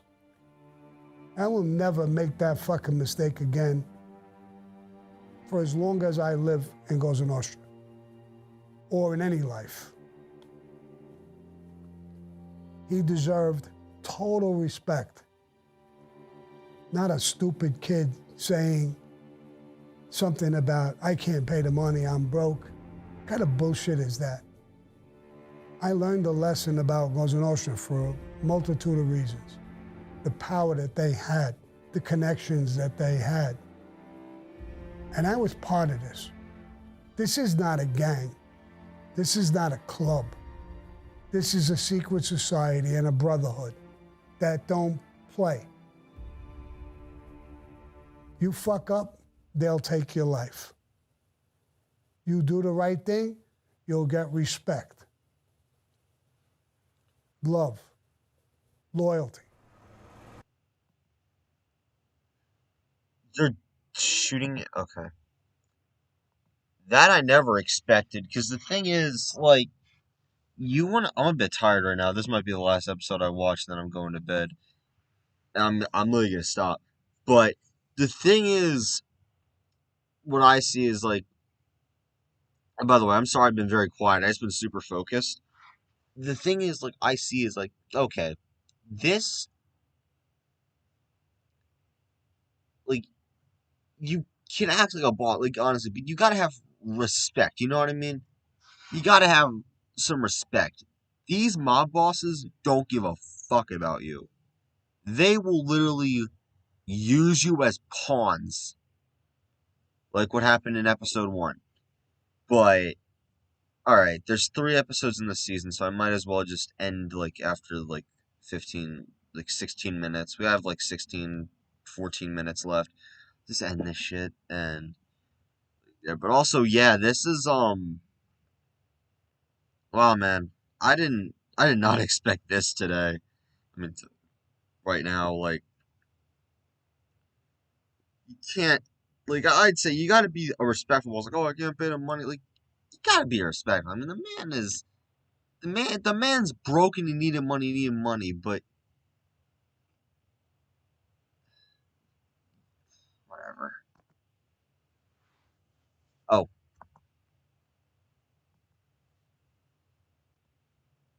Loyalty. Bensonhurst, Brooklyn, 1968. So now that I started expanding with Shylock and making some monies, and we were robbing and doing things, we wanted to open up a little business. So we knew this guy who was in the fruit and vegetable business, and he loved horses, especially the horse Kelso. So we would call him, his name was Joe Kelso. So we grabbed him and we said, listen, quit your job and we'll open up a little fruit and vegetable store. You'll be a partner with us and we'll open up this store. And that's what we did. We built the store up a little bit and we put the name of the store was Joe Kelso's Fruit and Vegetable Store. And he would work and come in and wait on the customers, and he knew what there was to know about that kind of business. There was a back room. We would go in the back room. It was almost like a little club to us. We would go in there and hang out and bullshit and play cards and plan things and do all kinds of bullshit. And one day he opens up the door and he says, Sammy, look at this. This woman is robbing us. So I go by the door and I look out the door, and there's an old lady in her 60s. And she's taking some stuff, grapes or whatever she was stealing, and putting it in a bag, and she would sneak it out. So I was like, what do you want me to do? So he says, Sammy, we can't allow that. So we would always joke and goof on each other, and I told him, listen, Joe, go over there in that desk over there, open up the drawer, there's a gun in the drawer. Go over there, shoot her in the fucking head, and then we'll get rid of the body. Now, he was a legitimate guy. He was scared to death. You want me to shoot her? I started laughing. I said, no. I said, but what the fuck you want me to do, bro? He says, I'll talk to her. I said, all right, I'll talk to her. That was good. I go out and I went over to her, Senora, you're robbing the stuff. It's our store. It's my store. You're robbing us. Okay, but we broke. I'm broke. Me too. I'm broke too. Listen to me. Don't rob me. Take it, bring it to the Joe over there at the counter. Let him ring it up. Put it in your bag. And tell him, put it on Sammy's tab. So she does that. God. And whatever the tab was, I took a few dollars out, I threw it in the register. Here, she paid. And whenever she comes here, give her what she wants, put it on my tab, tell me what it is. And that's a couple of days, maybe a week later, I'm in the back again. He comes over, he says, Sammy, you ruined my life. How'd I ruin your life? What the fuck did I do now? He said, look outside. I look out the door again, and the place is crowded. All kinds of old people buying shit. So I said, it looks good. She's probably talking good about us, and look, we got a lot of customers. He said, but none of them are paying. They're bringing it to the counter, and they're telling me, put it on Sammy's tab. I said, well, I'm not going to pay for it. I said, listen, Joe, we're already setting up a little club that we're opening up. We're going to go. I'm going to leave here. You keep the whole business. It's yours. Keep it. I don't want nothing. Oh, my God. It's yours. Good luck. You're a great partner. This isn't a good business for me. And I'm not going to keep paying for all this stuff. And then give it to them. Half the times you throw it away, it's getting rotten. Give it to them.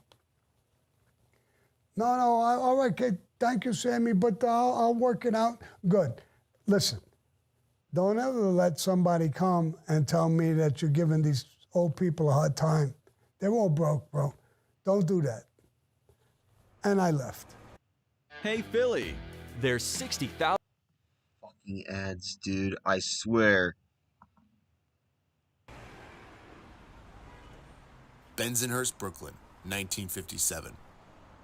I went to another school, McKinley Junior High School, was in another neighborhood. Not that many Italians, mostly Irish, Swedish, Polish people. It was a different neighborhood. I was a good-looking kid. I got along with the women, but the men, the boys, every day I was in a fucking fight. A couple of times. Literally, well, somewhat me. I had guys that I think still might happen to me in my high school, but I had girls that had a crush on me, and the guys would be jealous. They would try to fucking be pissed. Like, I personally never fight in school. I never fought a single person in school. Outside of school, I would, but I never fought any. I never fought a single kid from my school at all. Never physically. I just never was that type of person and probably never will be. But just, I just don't, I never had it in me to, like, hurt somebody. Like, sometimes I have, like, in a fight, not like murder them. That's only if someone breaks into my house. But, yeah, I'm never like that. Like, saying things like, you're a good-looking kid, and I'm just like, alright, that makes sense. When I was little, I used to be. Now I look like an ugly fuck. I'm kidding. I mean, Like, all the girls are just like, oh my god, no, I'm kidding. But actually, it's like this girl I liked, and there's this guy that told my friend, like, oh, his guy likes the girl you like, and he was somewhat pissed. I never fought him. He only just death stared at me. So my friend was basically being an asshole, and he just wouldn't shut the fuck up. I didn't do anything. I should have, but you know, I'm just more. I just don't fight unless if like my life's in complete danger, or I literally lose my freaking mind and like I just break. And by break I mean like, you know, when you've had enough and you fight somebody and beat the ever living crap. That's basically me. Like, I hold in my anger. Sometimes I let it out on like the punching bag. Sometimes I even like talk to myself about it and I almost like faint. I'm not kidding. This, like, I never fought a kid. Like, I never fought a kid in school. I fought in, like, you know, real life, obviously. That was it, but that's, like, very rare. That's so uncommon, dude. That is, like, really uncommon. Let me fight. I'm just a sweet kid, like in my school, like, a lot of people know me. A lot of people like me. Some people hate me. I don't know. I don't give a shit. Sometimes I would get jumped. And the rampers would not find out, you got jumped, bro? Yes. Where they stay? In the McKinley Park at night.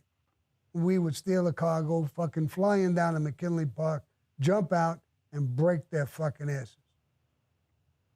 They learned that jumping me, they wanted to fight a fair fight, I'd fight. But jumping me, there was going to be retaliation for it. But I got thrown out of that school as well. Then I went to 600 school. It's a borderline of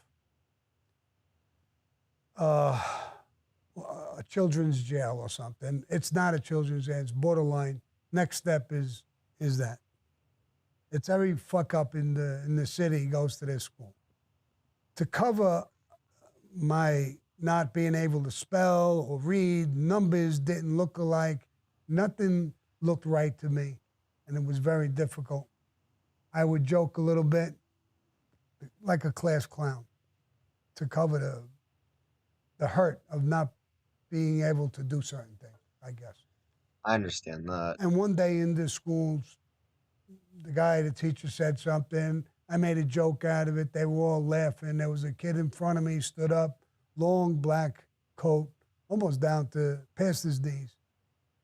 And he got up and he was hollering at me. And he had a Bible or something in his hand, looked like a Bible. And as he's talking to me, he started patting me on the head with it. Boom, boom, boom. By about the fourth tap, I cracked him. I knocked him out cold. And I got thrown out of the entire school system. So I was out. I was done with school. New York, 1970. In the Rampers, it was one thing, you know, robbing, it was a gang. In the Mafia, as even an associate, it was a whole nother ball game. So one of my first experiences dealing with the Mafia at this level, me and my friends, we went and we did a burglary on a clothing store. There's no alarm on the store. We got together and we hit this store. We took everything. Then we started selling stuff. 2 days later, Shorty calls me and tells me, we have to go down to see Joe Colombo himself. He wants to talk to you. Joe Colombo wants to talk to me? Yeah. I go down with Shorty and I meet with Joe Colombo.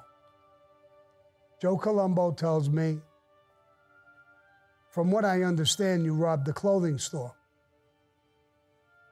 And I said, yes, I did. He said, the guy who owns the store is a friend of mine. You got to give the stuff back. I'm a little stunned, but This guy's the boss of the family. I tell him, okay, I sold a few things, but we'll get everything back. Even the stuff we sold, we'll go give the people the money back. I'll get everything back. Nods his head, okay, get it done, Sammy. And I went back to my friends and told them what happened. They're all sick about it, but it is what it is. This is not a game. This is not, you know, it's us against the world. This is the mafia at a very high level. We agree. We got to give it back. We give it back. We bring it to the store. The guy is there, and who owns the store, and we bring everything back. Car after car after car, loaded with stuff. Shirts, pants, suits, you name it, we're bringing it back. A couple of days, maybe a week later, I get called again. I grab my friends. Hey, bro, did we give every fucking thing back? I'm being sent for again. No, we got everything, Sammy. We got even some of the stuff we gave it away. We got the stuff back, and we gave everything. All right. So I go there. Walk over, and Joe Colombo is there again. He said, I appreciate what you did, Sammy. Everything was there. I appreciate it. I talked to my friend, and I asked him a question. Do you have insurance? He said, yeah, I had insurance. And you reported the theft, right? Yeah, I did. So the insurance company is going to give you a check. Is that right?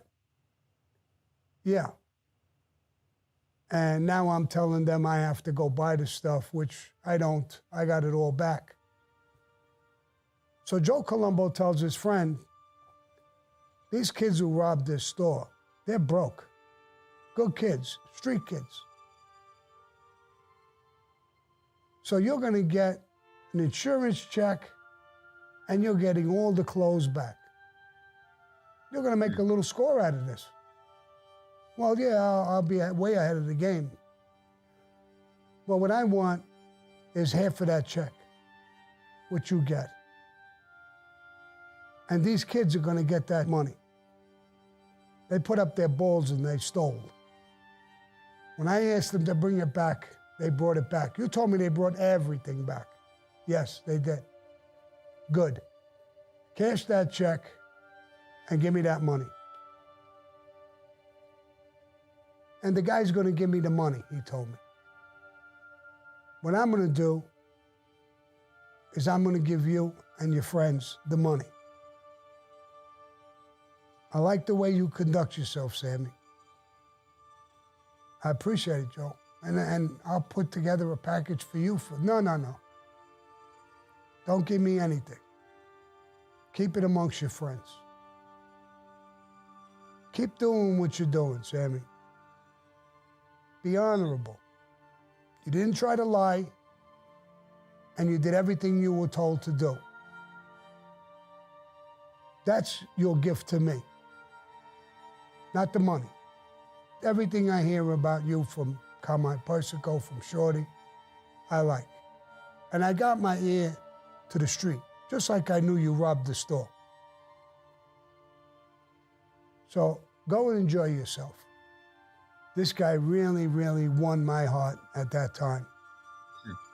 To me, Joe Colombo was the man. I had tremendous respect for him for doing that. When I went back to my friends, they were stunned. So I said, we're going to get half of that money. I think it's more than we would have got selling the stuff because we were selling it dirt cheap. We had a couple of drinks, laughing, talking.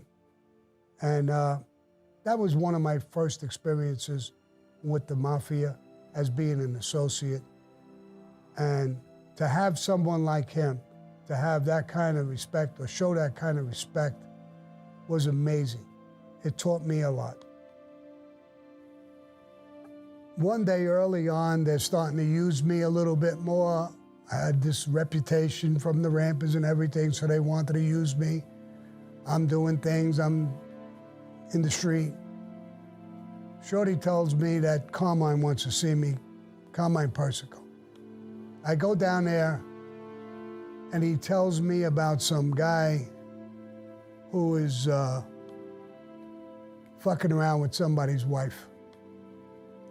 And he wants me to go there and give this guy a tremendous beating. And he wants his ear. Good Lord. All right. I'm going to stop right there. That was... Oh, wow. At least he got the stuff back. So, what was I going to do with this? Oh, yes, I remembered. So, this is only episode 1 to 3. I'll do the next ones if I ever feel like it. That was pretty good. So, I remember I said earlier that Sammy the Bull and Michael Franzese are a bit like on the hate side with each other. Here's one thing I'm gonna just put up right here. So I was trying to make the meme, but I just really couldn't.